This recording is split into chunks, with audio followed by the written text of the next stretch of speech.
ఈ పెద్ద మంచి చంద్రబాబు నాయుడు ఏమన్నాడు? ఎన్నికలప్పుడు ఏమన్నాడు? తాను తన ఎమ్మెల్యేలు డోర్ టు డోర్ క్యాంపెయిన్ చేసేటప్పుడు ఏమన్నాడు? ఇంట్లోకి పోతే రైతన్న కండువా వేసుకొని ఇంట్లో నుంచి బయటకు వస్తా ఉంటే ఏమన్నాడు? చంద్రన్న వస్తాడు 20,000 ఇస్తాడు.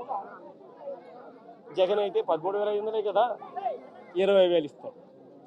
అదే చిన్న చిన్న పిల్లలు కనబడితే ఏమనేవాడు? అదే ఇంట్లో చిన్న చిన్న పిల్లలు కనబడితే ఏమనేవాడు? నీకు 15,000. చిట్టి తల్లి ఇటురామ్మా, ఇటురా తల్లి, ఇటు ఇటు ఇటు ఇటు ఇటు ఇటు దగ్గరకు వచ్చి దగ్గరకు వచ్చి దగ్గరకు వచ్చాయి దగ్గరకు వచ్చి దగ్గరకు వచ్చి దగ్గరకు వచ్చాయి ఇటు ఇటు ఇటు ఇటు ఇటు నీకు 15,000. ఇదిగో నీ తమ్ముడికి నీకు 15,000. అదిగో నీ తమ్ముడికి ఇంకో తమ్ముడి దగ్గరకు వచ్చినా నీకు కూడా 15,000. నీకు ఇంకో పాప నీకు కూడా 15,000.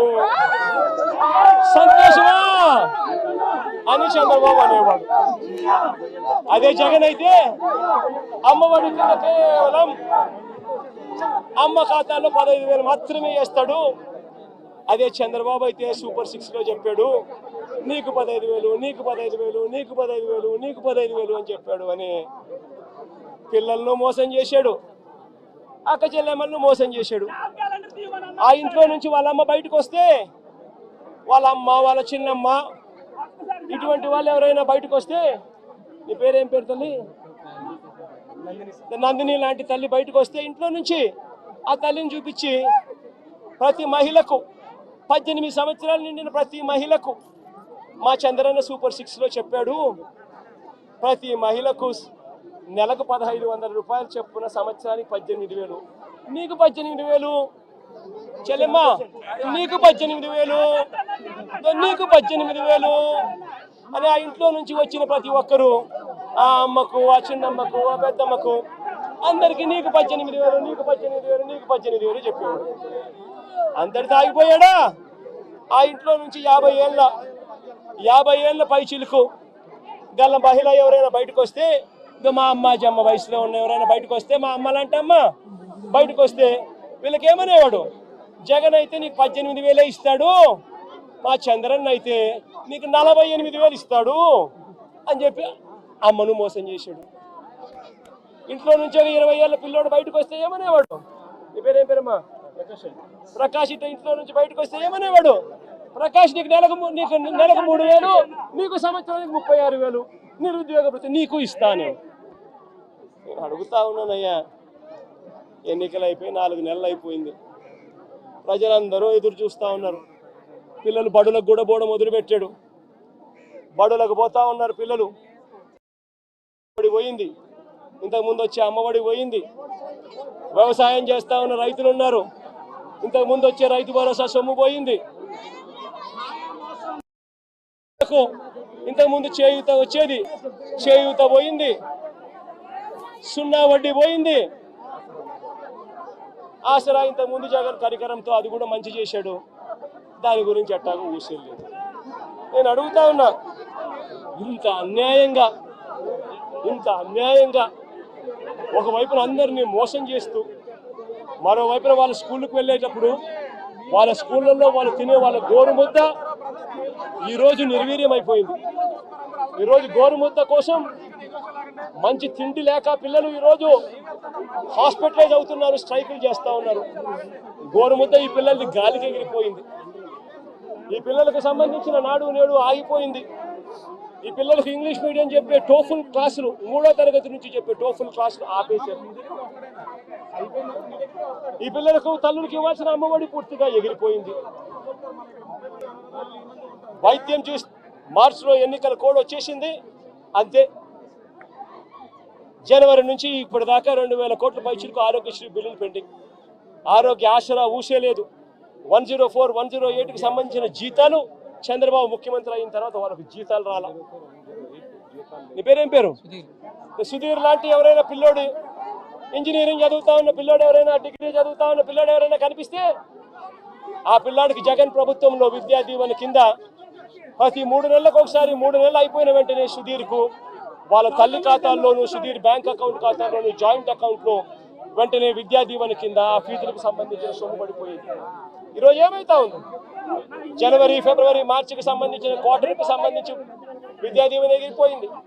ఏప్రిల్, మే, జూన్కు సంబంధించిన క్వార్టర్కి సంబంధించి విద్యా దీవెన ఎగిరిపోయింది. జూలై, ఆగస్ట్, సెప్టెంబర్కు సంబంధించిన విద్యా దీవెనకు సంబంధించిన క్వార్టర్కి సంబంధించిన విద్యా దీవెన కూడా ఎగిరిపోయింది. ప్రతి ఏప్రిల్లో వసతి దీవెన సుధీర్కి అందేది, సుధీర్ తల్లికి అందేది తన బోర్డింగ్, తన లాడ్జింగ్ ఎక్స్పెండిచర్ కోసం. అది కూడా ఎగిరిపోయింది. ప్రతి పథకము జగన్ హయాంలో, వైఎస్ఆర్సీపీ ప్రభుత్వంలో ఏ పథకం కోసము ఎవరు లంచాలు ఇవ్వాల్సిన పని లేకుండా ప్రతి పథకం డోర్ డెలివరీ జరిగింది. పెన్షన్ కావాలన్నా డోర్ డెలివరీ, పథకం కావాలన్నా డోర్ డెలివరీ, రేషన్ బియ్యం కావాలన్నా డోర్ డెలివరీ జరిగింది. ఈరోజు ఏం జరుగుతూ ఉంది? ఈరోజు పెన్షన్ కావాలన్నా, ఇవ్వని పథకాలను సైతం లంచాలు తీసుకోవాలన్నా, పెన్షన్ కావాలన్నా కూడా ఈరోజు జన్మభూమి కమిటీకి సంబంధించిన, తెలుగుదేశం పార్టీకి సంబంధించిన నాయకుల ఇంట్లో సచివాలయ సిబ్బంది అక్కడికి పోయి ఆ నాయకుడు ఇంట్లో పెన్షన్లు పంచుతారు. మేము ఎందుకయ్యా తెలుగుదేశం పార్టీ నాయకుల ఇంటికి మేము ఎందుకు పోవాలి అనేవాడు 2 నెలలు అలా రాకపోతే పెన్షన్ కట్. జరుగుతూ ఉందా లేదా? నేను అడుగుతా ఉన్నా. ప్రతి విషయంలోనూ అబద్ధం. గవర్నెన్స్ పూర్తిగా గాలికి ఎగిరిపోయింది. ఈరోజు తెలుగుదేశం పార్టీకి సంబంధించిన వ్యక్తులు ఏం చేసినా కూడా పోలీసులు అడిగే పరిస్థితిలో లేరు. ఎవరైనా పోలీస్ స్టేషన్కి వెళ్ళి కేసు పెడితే చాలు, రివర్స్ కేసు పెట్టిన వ్యక్తి మీద రివర్స్ కేసులు పెట్టే పరిస్థితి ఈరోజు ఉంది. ఈరోజు రాష్ట్రంలో అతలాకుతలమైన పరిస్థితుల మధ్య ఈరోజు రాష్ట్రం పరిపాలన జరుగుతా ఉంది.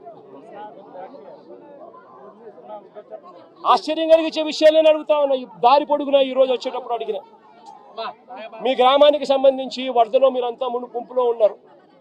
వరుసగా మీకు ఫ్లడ్ అలర్ట్స్ ఉన్నాయి. 1వ తారీఖు నుంచి 9వ తారీఖు దాకా నీళ్లు విపరీతంగా ఉంటాయని చెప్పి తెలుసు. రిపోర్ట్లు ఉన్నాయి మీ దగ్గర. మరి వీళ్ళందరికీ కూడా రిలీఫ్ సెంటర్లకు షిఫ్ట్ చేయాలా లేదా? వీళ్ళందరినీ రిలీఫ్ సెంటర్లకు షిఫ్ట్ చేయాలా లేదా? అడగండి వీళ్ళందరినీ. వీళ్ళలో ఎవరినైనా ఒక్కరినైనా రిలీఫ్ సెంటర్లకు షిఫ్ట్ చేశారా? ఎవరైనా వాళ్ళందరినీ చూసుకున్నారా? ఎవరైనా వాళ్ళకు మెయిల్ చేశారా? ఇరిగేషన్ సెక్రటరీ చేయాల్సిన ఫ్లడ్ క్వశ్చన్ మేనేజ్మెంట్ చేయరు. రెవెన్యూ సెక్రటరీ చేయాల్సిన రిలీఫ్ క్యాంపులు ఏర్పాటు చేయరు. హోమ్ సెక్రటరీ చేయాల్సిన లోతట్టు ప్రాంతంలో ఉన్న షిఫ్టింగ్ చేయాల్సిన మనుషులు షిఫ్ట్ చేయరు. మరి ఏ రకంగా ఈ పరిపాలన సాగుతూ ఉంది అన్నది ఆలోచన చేయమని చెప్పి ప్రతి ఒక్కరిని కూడా విజ్ఞప్తి చేస్తా ఉన్నా. ఇలాంటి దారుణమైన పాలన ఖచ్చితంగా పోవాలి. ప్రజలందరికీ కూడా ఈ 4 నెలల్లోనే అర్థమవుతా ఉంది. చంద్రబాబు నాయుడు గారు లాంటి అన్యాయస్తుడు తాను చేసిన మోసాలు, తాను చెప్పిన అబద్ధాలు మోసాల కింద మారుతా ఉన్నాయి. మోసాల నుంచి ప్రజల్లో కోపం పుడుతూ ఉంది. ఆ ప్రజల కోపం పెంచుకొని ప్రజలు రోడ్ల మీదకి వచ్చి చంద్రబాబు ప్రభుత్వానికి వ్యతిరేకంగా తిరగబడే రోజు కూడా దగ్గరలో ఉంది. అది జరగకూడదు అని చంద్రబాబు నాయుడు రెడ్ బుక్ పాలన సాగిస్తూ ఉన్నా కూడా అవి ఎక్కువ రోజులు ప్రజలను అలా నిర్బంధించలేరు. ప్రజలు ఖచ్చితంగా తిరగబడతారు అని కూడా ఈ సందర్భంగా